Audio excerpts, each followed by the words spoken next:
أعوذ بالله من الشيطان الرجيم بسم الله الرحمن الرحيم وإذا ما أنزلت سورة فمنهم من يقول أيكم زادته هذه إيمانا فأما الذين آمنوا فزادتهم إيمانا وهم يستبشرون وأما الذين في قلوبهم مرض فزادتهم رجسا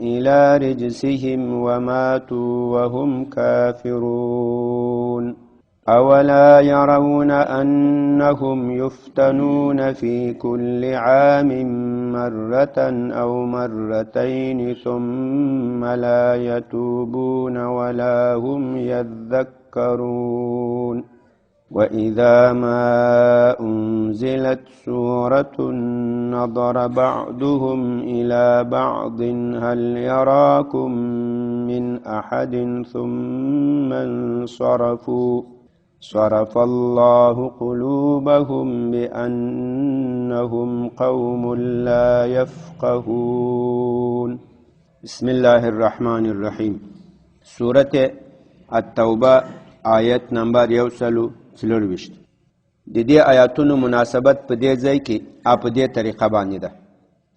په منځ کې الله تعالی د هغه خلکو اصلا دا آیاتونه د منافقینو د صفات ول ذکر سره تعلق ساتي. کوم سمخ کې آیاتونو کې د منافقینو صفات بیان شوی ول چې د جهاد ته نه ځي، د دروغ وایي، د دروغ باندې کوي، دا کوي. دلته د دوی پاته صفات ذکر کیږي. په دا منځ کې یو څو آیاتونه سیول چې په دې کې د جهاد د ترغیب بیان وسو او بیا د مؤمنانو جهاد ته تلل د هغې بیان وسو. مؤمنانو ته د کافرانو مقابله کې د قتال او د جګړې بیان وسو. دا یو څو احکام په منځ کې د جملو معترضو په شکل باندې راغلی ول. لکه د موږ تاسې یوه خبر روانه کړي، د خبرو منځ کې یو خبر را یاده سي، نو یو وارې هغه یاده خبر وکړو، بیا بیرته اصلي مطلب ته لاړ شو. نو دا هم د خبرو په منځ کې یو څو آیاتونه راغلل. اوس بیرته د منافقینو پاته صفات بیانېږي. کوم صفات وو؟ دا د دې آیاتونو مناسبت سو. په دې آیتونو کې د منافقینو دا صفت بیانېږي چې دوی به د الله تعالی په آیاتونو باندې استهزاء کوله، ملنډې به کولې. الله تعالی خو د خپلو آیاتونو په شان کې فرمایي وای د الله آیاتونه چې نازل سي دا د مؤمنانو ایمان زیاتوي. لکه دا خبره سورة انفال په دې اولو آیاتونو کې الله تعالی د مؤمنانو صفت همداسې بیان کړی و. انما المؤمنون الذین په دې 2 نمبر آیت سورة انفال کې یقینا مؤمنان هغه کسان دي اذا ذکر الله وجلت قلوبهم، کله چې الله یاد سي د دې زړونه وویریږي. وَإِذَا تُلِيَتْ عَلَيْهِمْ آيَاتُهُ زَادَتْهُمْ إِيمَانًا، کله چې د الله آیاتونه دوی ته تلاوت سي د دوی په ایمان کې زیادت راسي، د دوی ایمان زیات کی د الله تعالی آیاتونه. دا د الله تعالی د آیاتونو صفت ده، دا د مؤمنانو شان ده. نو دا خو الله تعالی ویلو. دلته اوس د منافقینو یو صفت بیانوي، هغه رشخند وږي په دې باندې چې یو صورت به نازل سو، منافقانو به یو بل ته ویل واله که څنګه سوی د تا ایمان در زیات کو کنه؟ هغه ویل نه ولا زه خو همغه شی یم. هغه بل تل تا څنګه سو؟ ولا زه هم همغه شی یم. دا به دوی په آیاتو رشخند وږل چې کومه ده، دا خو سړی ایمان نه زیاتوي، او دوی وایي چې دا سړی ایمان زیاتوي. الله د دې دغه کفري صفت، د نفاق صفت د دې ذکر کوي. وإذا ما دا ما دلته په لفظ کې زائد ده، داسې موصوله و نافیه و دا نه ده. وإذا ما انزلت او کله چې نازل سي سورتون یو سورت لکه انفال، قتال، بقره، آل عمران، هر سورت قرآن سی را واخلې.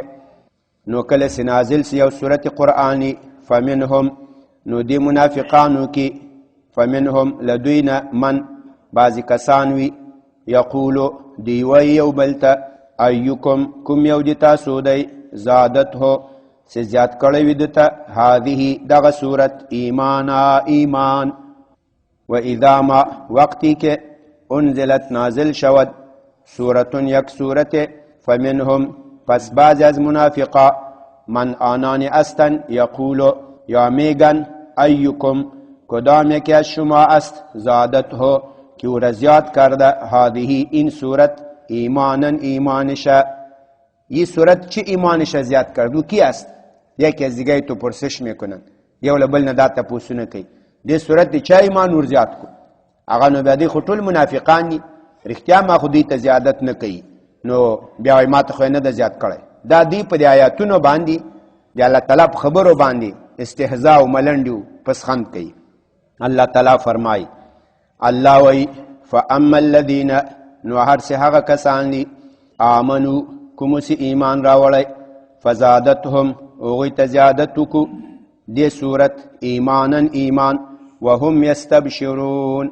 او دا مومنان چې دي یستبشرون هغوی خوشحالي کوي په نزول صورت باندې په نزول قرآن باندې استبشر یستبشر استبشارا باب د استفعال لبشارتنا بشارت خوشحالي ته وایي استبشار خوشحالي ظاهرول خوشحالي کول فاما الذين پس هر کی آنانی هستند آمنو که او ایمان آورده اند به الله به رسول الله به قرآن به روز قیامت فزادتهم پس زیادت میکند ایشان را همی صورت ایمانا ایمان و هم یستبشرون و در حالی که آنها خوشی میکنند به نزول امی قرآن امی صورت دی منافقان و دی کافران تشانوی و اما الذین او هر سی هغه کسان لی فی قلوبهم مرض سدی پزړونو کې بیماری ده د نفاق فی قلوبهم مرض د دې پزړو کې بیماری ده د شک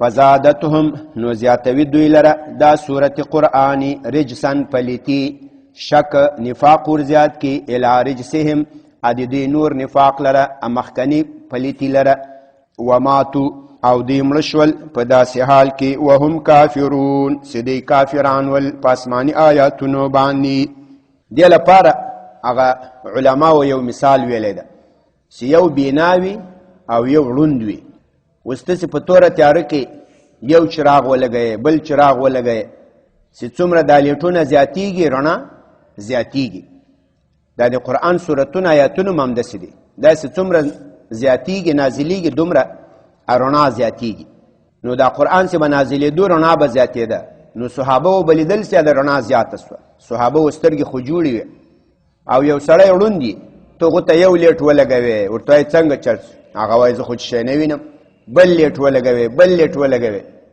نو دی څه شی ویني که په دا ښه حال ده دی هېڅ شی هم نه ویني نو دا خو د قرآن دا خو د لیټونو نقصان نه ده دا خو د تا نقصان ده چې سترګې دې کار نه کوي هغوی ښې رڼاګانې کړي یو بل مثال یې داسې ویلی یو سړی روغ جوړ ده هاضمه معده هر څه فعال دي روغ جوړ ده او یو ناروغ د هاضمه یې خرابه ده ګېډې ټوله ورانه ده اوس ته که ښه خوراکونه وخورې پې باندې مثال سره کړي چرګانې کړایانې مایانې وریځې پلونې په دې دواړو یې خورې او کوم چې روغ جوړ ده هغو ته به نور قوت ورکړي د چا چې هاضمه خرابه ده هغو ته به قوت ورکړي که به ښه پسې خراب کړي ښه به خراب کړي ځکه د یو خوا چې هاضمه خرابه وه ته کبابونه پې وخوره ښه حال بیسي دا اوس دا د کبابو د چرګانو د پلونو نقصان نه ده دا د دو نقصان ده چې هاضمه یې کار نه کوي او بل ته ګوره داسې سرو سپینو سپې باندې نو دا د دې نقصان ده چې یو بل ته وایي دې آیتونو خو موږ ایمان زیات نه کړو نو خود یې زیات نه کړو تاسو خو وړاندې یاست که نه د تاسو خو ټول عقل و ذهن سوچ فکر خراب ده نو تاسو به دا قرآن شی زیاتوي نور به شک در زیات کی نور به بیماری پسې سوا کی و اما الذین او هر څه هغه کسان دي چې فی قلوبهم چې دوی په زړونو کې مرض ده د نفاق له دې مرض نه مرض النفاق واخلئ دا د زړه ناروغۍ نه ده دلته چې ډاکټران ماکټران علاجونه کوي ای سی جي وبل وبلې وکړي تا بیماري ده د زړه هغه ناروغي نه ښیي دا د نفاق ناروغي ښیي د شک ناروغي ښیي دوی چې په قرآن او په نبی اسلام په شان کې شک کول هغه بیماري ځینې ښیي مراد ده او هر څه هغه کسان دي چې دوی په زړونو کې بیماري ده فزادتهم نو دوی ته زیات کو دي آیاتونو دي سورتونو رجسن پلیتی یعنی نور شک نور کفر نور نفاق ور زیات کو الی رجسهم د دوی هغه مخکنی پلیتی ته مخکنی شک ته رجس دا اصلا پلیتی ته وایي ګندګي ته وایي دلته مراد ځینې دوی دا نفاق ده د دې دغه شک د الله په آیاتونو کې. وماتو او دوی مړه شول په داسې حال کې چې دوی کافران ول. اولا یرون آیا نه ویني دا منافقان؟ الله تعالی دا منافقان دا کافران په یو بله طریقه دې خبرې ته متوجه کوي چې دوی باید د ځان اصلاح وکړي. هر چا باندې په ژوند کې مختلف حالات راځي، کله فقیر وي، کله مالدار سي، کله روغ وي، کله ناروغ سي، کله امیر وزیر وي، کله بیا خوار غریب سي، نه امیر وي، نه وزارت وي، نه شی وي. نو الله تعالی وایي تاسې نه ګوري چې الله تعالی تاسې په عمر په ژوند کې یو ځل پس له بل ځل نه امتحان کوي. دا مختلف حالات دا راځي د دې په خاطر چې ته اصلاح سې، ته ځان جوړ کړې.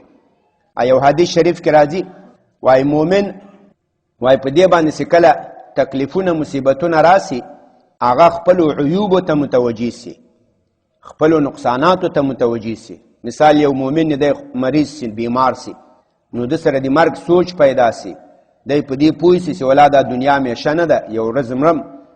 نو که چا نه مال دولت پیسې قرض کړي یا قرضونه ورسوي، که د چا په حق کې څه زیادت کړی لغونه معافي وغواړي، نور له دې نه وروسته د لمنځو د روزو د اودسونو د دې خیال وساتي، د ځان اصلاح وکړي چې دا خو مرګ سته، بیماري سته، د ودې لیدل څنګه ناروغ وم، الله فضل وکړو روغ سوم. وایي د مؤمن داسې شان او منافق وایي داسې ده لکه اوښ. وایي اوښ په پردو پټو باندې ګرځي ګرځي، خاوند یې راواخلي ویې تړي په پړي باندې، چې ونه ګرځي بهر ونه وځي. وایي بله لزه چې خوسی چې بیا ذاتې په پټو کې ګرځي، دې ته خیال نه وي چې هغه ولې وتړلم او اوس یې ولې خوشی کړم. نه هغه د تړلو په غم کې چې اول یې تړلی وم، او نه د خوشي کېدلو په غم کې چې ولې خوسی سوم. خو مؤمن داسې نه وي چې کله الله تعالی په یو امتحان کې راګیر کړي، له امتحان وروسته بیا ډېر سوچ کوي، د ځان اصلاح وکړي. اولا یرون آیا دوی نه ویني انهم یقینا دوی چې دوی یفتنون د دوی امتحان کېږي. فتنه یفتنو فتنة فهو فاتن والمفعول به مفتون. امتحان توي ابتلا توي. آیا دوی نه ویني د دوی ابتلا کېږي، د دوی امتحان کېږي، د دوی اختبار کېږي. فی کل عام په هر کال کې مرتن یو ځلي او مرتین یا دوه ځلي، په ناروغي، په بیماري سره، په فقر، په مسکنت سره. ثم لا یتوبون لدی امتحان وروسته دی بیا هم لا یتوبون، دی الله ته توبه نه کوي. ولا هم یذکرون او نه دی پند نصیحت قبلوي.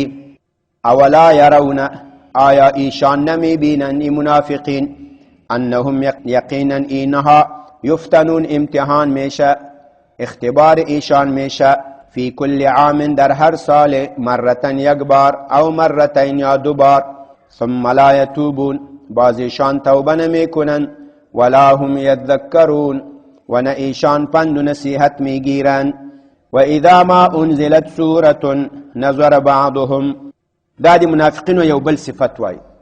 دی به د نبی اسلام مجلس کې ناستول، اغل ته براتلل کې نستل به سکله به نبی علیه الصلاة والسلام وویل یو سورت نازل ده، زه به تاسو ته دا سورت بیان کم، آیاتونه نازل شوي. دی به په دې باندې وویرېدل چې اوس به په دې سورت په دې آیاتونو کې د موږ قبائح بیان سي، د موږ دا غلط صفات به بیان سي، د موږ نفاق به ظاهره سي. یو بل ته به سره وویل په سترګو کې، یا به همداسې په خولو باندې وویل چې واله که ما څوک ویني که نه ویني. هغه به ورته ویل یاره چاته نه ښکاري. ایسته به ځان غلی غلی له مجلس نه وایستل چې اوس دا صورتونه وانورم، دا آیاتونه وانورم په کومو کې چې د موږ قبائح ذکر دي. و اذا ما او هر کله انزلت چې نازل به سو سورتون یو سورت، چې په هغې کې به د جهاد ذکر و، په هغې کې به د قتال ذکر و. یا کله چې به نازل سو یو سورت چې په هغې کې به د منافقانو حالات بیانېدو، د دوی نفاق به ذکر کېدو. نظر بعضهم الى بعض و به ویل بعضې د دوی بعضې نورو ته. دلته دا نظره دا په معنا د قاله ده، قال بعضهم الى بعض، یا په معنا د اخبره ده، خبر به ورکو بعضې نورو ته. دا هل یراکم دی مقوله ده. و به ویل بعضې منافقانو بعضې نورو ته څه به وویل؟ و به ویل دا خبر به وکړه هل یراکم من احد، آیا تاسې څوک ویني که نه؟ آیا شما را کسی می بیند یا نه؟ نو هغه به ورته ویل یاره د چا درته خیال نه ده. ټول نبی علیه الصلاة والسلام هم مصروف ده په خبرو، او صحابه هم هغه ته غوږ نیولی، سترګې ټولې هماغه پلو ته دي، بس ځان وباسه. هغه به ورته ویل چې نه څوک دې نه ویني، ایسته بله مجلس نه پاڅېدل. و اذا ما وقتی که انزلت نازل می شد سورتون یک سورت نظره، این نظره به معنای قال است، این نظره به معنای اخبر است. می گفتن نظر، می گفتن و خبر می دادن بعض ایشان الی بعضن به بعض دیگه. هل یراکم من احد، آیا وینی تاسی لره یو څوک، آیا شما را می بیند کدام کسی؟ او برش می گفت که نه نمی بینه. ثم انصرفو، بیا به دی رجوع وکړه مجلس دی نبی علیه الصلاة والسلام نه. انصرف ینصرف و انصراف اوریدل، بیا به دی واوښتل دی مجلس نه یا رجوع می کردن از مجلس. صرف الله قلوبهم، واړول الله تعالی زړونه دی دی، الله دی دی زړونه واړول لحق نه لایمان نه. دا صرف الله قلوبهم دا یا خبر ده، الله تعالی خبر ورکو چې دی خو له قرآن اورېدلو نه واوښتل رجوع یې وکړه، الله د دوی زړونه له حق نه واړول، الله خبر ورکو. یا دا دعا ده د دوی په شان کې صرف الله قلوبهم، الله د دوی زړونه له حق نه واړوي، الله د دوی له حق نه واړوي. بانهم دا باب سبب بیسی، ولی په دې سبب باندې انهم یقینا دا منافقان سری قوم دا یو داسې قوم دا لا یفقهون، دوی نه پوهیږي، دی فقاهت نلری، دی پوه نلری. فقها یفقه فقاهتا فهو فقیه، پوهیدلو توی. صرف الله، الله تعالی بگرداند دلهای ایشان را از حق، دعا شد یا خبر کو. صرف الله قلوبهم، الله تعالی گردانید دلهای ایشان را از حق. بانهم بسبب این که منافقین که هستن قوم یا ایتو یو قوم هستن لا یفقهون که یا نمیدانند. دا یو خبر کو. نظره کله چې به یو صورت نازل سو نظره و به ویل یا خبر به ورکو بعضی نورو ته. څنګه خبر به ورکو؟ هل یراکم من احد، آیا تاسو لره څوک ویني؟ نظرم په معنا دی قال کو، و به ویل نظرم په معنا دی اخبر کو، یو بل ته به خبر ورکو. یا دلته بل معنا وکي، نظر په خپل معنا کوي، و به کتل دی یو بل ته، بعضی به بعضی نورو ته وکتل، په دې کتلو کې به ورته وویل چې څوک مې ویني که نه. دا ویل خو داسې نه چې خالي د خولې ویل یي، د سترګو ویل هم یې کانه، لکه دا ډېر خلک هم داسې کوي. اوس مثال ته یو جي باندې ځې لو چا نه پټ تېرېږې، یو څوک یې مثال، نو ته دا یو ملګري ته ووایې چې ته به لاړ شې هلته به وګورې، که څوک ولاړ و بیا به ما په اشاره باندې پوهې کړي چې خلک سته، زه به بیا نه درځم، او که څوک نه و بیا به درشم. نو مثال هلته ورسې هغه وګوري، که څوک ولاړ یي دی ورته ووایي څنګه چل ده، هغه ورته بس دی بیا نه ورځي. یا هغه ورته وایي څنګه چل ده، څوک شته که نه شته، دی دلته سر ورته وښیم بس راځه. په سترګو په اشارو کې څنګه کي پوهې کې هغه پې باندې ورشي، نور خبر نه سره کوي. دا ویل خو داسې نه یي گپ زدن که صرف زبان گپ میزنه، چشمام گپ میزنه، سرم گپ میزنه، اشاراتم چی میکنه گپ میزنه. خبری خو خالی د خولې خبرې نه یي، سترګې هم څه شی کوي خبرې کوي، په سترګو کې سره پوی کړل. د چشما یک دیگره فهمانید، نو دا به خپله معنا کو. کله چې نازل سی یو صورت نظر بعضهم الی بعض، بعضی نورو ته وګوري، بعضی شان به بعضی دیگرها نظر میکنه. در امی نظر چشم ها یکی از دیگه پرسش میکنه هل یراکم من احد، کسی مرا میبینه یا نه؟ او برش میگه که نه نمیبینه. نو بس پاتیگی لمجلس نه رجوع وکړي، بیا به دا نظره په خپله معناست. تر همدې پورې بس ده. په دې آیاتونو کې د منافقینو صفات بیان شول چې هغوی به قرآن باندې ملنډې پسخند وګل چې دا څنګه قرآن د دې وای نازل ایمان زیاتوي. د موږ ایمان خو نه کو زیات کومه ده، الله وای د تاسې ایمان نه کو زیات، د مؤمنانو ایمان زیات کو کانه. او بل به د قرآن له مجلس نه دی پاتېدل، قرآن آیتونه چې به نازل سول دی به غلی جنې پاتېدل. الله تعالی د موږ تاسې کې دا صفات نه راولي. عزتمندو د قرآن تلاوت کوي، په معنا یې زده کوي، دا د سړي ایمان زیاتوي، د سړي ایمان قوي کوي، سړي ته نور قوت و زیادت ورکوي. لکه څنګه چې په خوراکونو په دې ځمکې په نعمتونو د سړي جسم قوي کیږي، په قرآن په حدیث په الهي هدایاتو د سړي روح قوي کیږي، روحاني قوت په سړي کې پیدا کیږي څومره چې تلاوت کوي. دا د روح لپاره یو غذا ده، دا د ایمان د زیادت سبب ګرځيږي. په دې سره د سړي ایمان قوي کیږي، زړه یې صفا کیږي. بعینه لکه ما درته ویل پروټیګانو په خوراکونو ظاهري جسمانی قوت راځي، په قرآن سره معنوي قوت راځي، روحاني قوت راځي. او چیرته چې د قرآن مجلس یي که سړی ډېر ضرور کار نه وي، اهم کار نه وي، سړی باید هغه مجلس ته کیني، له هغې چې ځان بې برخې نه کړي. او داسې په معمولي آنو بانو باندې سړی باید کوشش وکړي ځان ونه باسي، چې هسې نه په دې کې څوک حساب نه سي چې د قرآن چې به نازلېدو کوم صورت به بیانېدو دوی به بیا غلي غلي پاڅېدل او یو بل به یې په سترګو اشارو کې سره پوه کړل. سبحان ربک رب العزة عما یصفون وسلام علی المرسلین والحمد لله رب العالمین. یا الله د قرآن کریم دا ترجمه او تفسیر خپل حضور کې قبول او منظور کړي. که څه زیادت او نقصان شوی ترې موږ ته معافي وکړئ. په حاضر جمعیت باندې فضل و رحم وکړئ. حسنات هم قبول کړي، سیئات راته معاف کړي. خپلوانو دوستانو باندې رحم وکړئ. د موږ خپلوان دوستان مشران وفات سوي الله د ټول غریق رحمت کړي. د موږ پلرونه یې نیکونه یې نیاګانې یې مورګانې الله د ټولو قبرونه د جنت روضې وګرځوي. الله تعالی د حسنات قبول و منظور کړي، سیئات د الله ورته معاف کړي. بیمارانو ته د الله تعالی صحت عافیت ورکړي. مجاهدینو د اسلام د الله تعالی حافظ ناصر شي. بندیان د اسلام د الله تعالی په خیر عافیت سره راولي. الله تعالی د خپلوان دوستان د دې پر راتلو خوشحاله کړي. کافران ظالمان د الله تباه کړي. یا الله څوک چې تا د دین خدمت کوي ته حافظ ناصر مددگار شي. په مال په اولاد په عمر کې خیر و برکت واچوي. که د دین په هره شعبه کې وي، هر څوک د تا د دین خدمت سي کوي، یا الله ته حافظ و ناصر سي. یا الله څوک چې د مسلمانانو او د اسلام دشمنی کوي ته تباه برباد نیست و نابود کړي. وصلی الله تعالی علی خیر خلق.